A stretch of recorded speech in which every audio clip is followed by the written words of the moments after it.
Hello and welcome back. I'm Elizabeth, and in today's video I'm taking you with me to Goodwill for a thrift store shopping trip. The shelves were loaded full of treasures. I will show you what I'm seeing on the shelves and what I end up bringing home, how I style it, and also we're going to do a couple thrift flips. I hope that you enjoy. Let's jump right in.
I did think these mugs were really unique and cool. They are definitely older.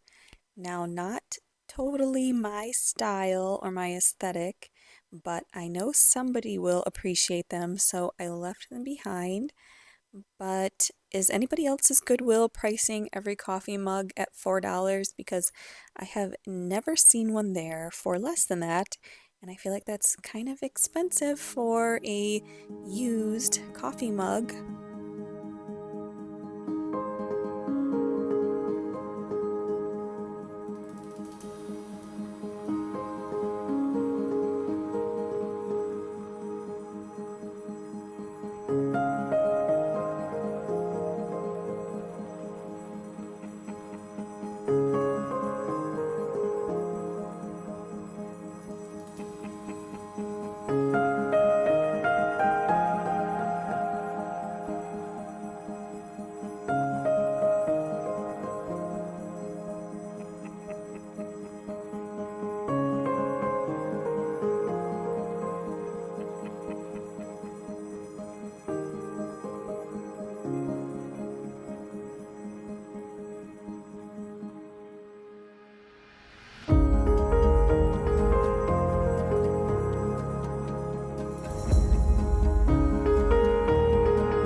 I thought this blue jar was really cool. It looked older to me. Let me know if you would know whether it is an older one or not. I kind of regret not getting it now that I see it. I just didn't have a specific use for it when I saw it. But it is cool. It's a cool color and a cool shape. And if it is a genuinely old one, I'm really going to regret leaving it behind. But have you noticed a theme with the pricing of things? Let me know down in the comments if you're catching on.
When I first started thrifting, I would pick up these little wooden uh, bowl type things, I guess you could say.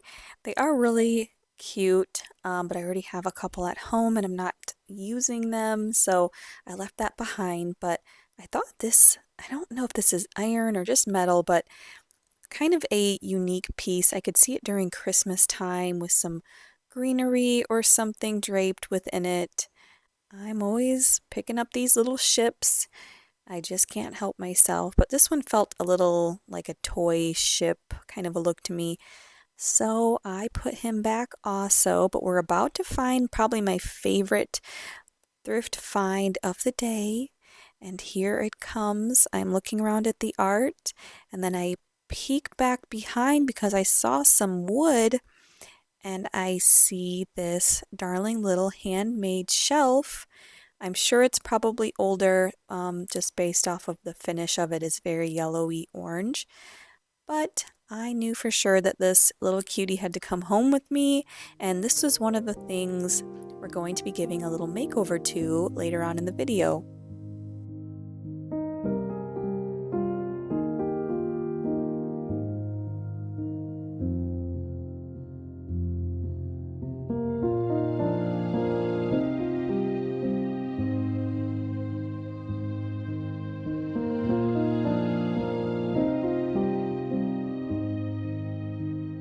Okay, well, now we actually have made our way over to Salvation Army, which is my favorite thrift store here in our little town. I always find something good here.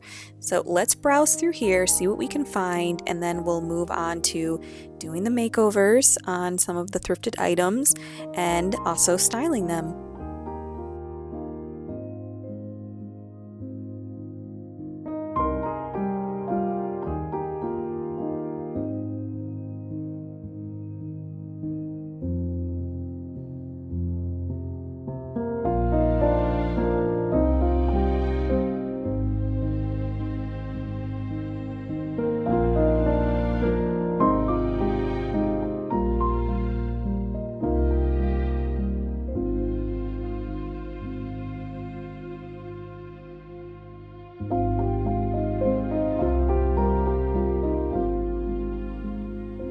Since we're such good thrifting buddies now, I feel totally comfortable asking you if you'd give this video a like, especially if you're enjoying just a relaxing time going along and thrifting with me, browsing through the thrift stores and seeing what secondhand finds are out there for the taking.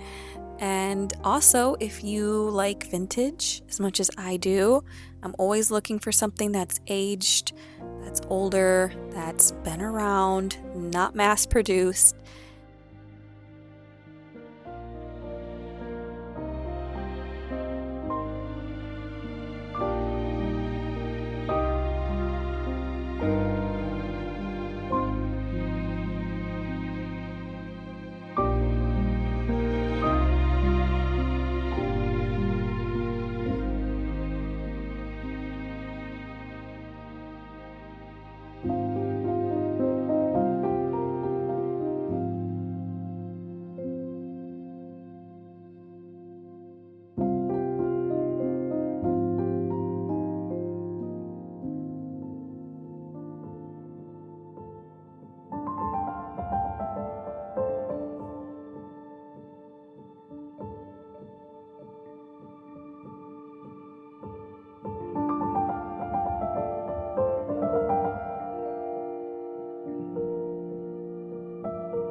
think this little $1 box is exactly what I was looking for the DIY I've been wanting to do for a while now, and I'm going to show you what it is in this video. It turns out really nice, I think. So that's it for the thrifting. Let's head home and start working on these thrift flips. So the plan with this little wooden box is to embellish it with seashells that we found on our trip to Florida over the winter. I have been seeing these seashell boxes on different home tours and things that I've been watching, and I thought, hey, I can make one of those. I have some seashells that we're not doing anything with, so why not use them and have a little fun crafting? And I really like how this turned out. I'm going to show you a quick look at the process and then how I style it. And hopefully this will inspire you to embellish something, maybe a thrift store find with some seashells that you may have, and give a little $1 cheap homemade box a completely new identity. Here's how it looked all done, and now you can see I'm realizing I should have painted the box white before I started, but no worries. I go back through with some chalk paint and a paintbrush and fill in the little gaps, and this is what I ended up with. Also, you can see I brought home that tray, and I just am always going to bring home a wooden tray if it's in good shape and a good price. So let's move on to the next thrift flip. And here on my kitchen counter is that adorable handmade vintage shelf I grabbed for $5. I lived with it for a few days here styled on my kitchen counters and realized I just was not a fan of the very bright yellow-orange finish that it had on it. I thought it was just competing too much with all of the copper in the room. So I decided to just go for it, and I grabbed a paint sample in this Majolica Green by Sherwin-Williams. I wanted something fresh and muted, so this color is going to be perfect, I think. Let's get this little shelf painted and see if I made the right decision.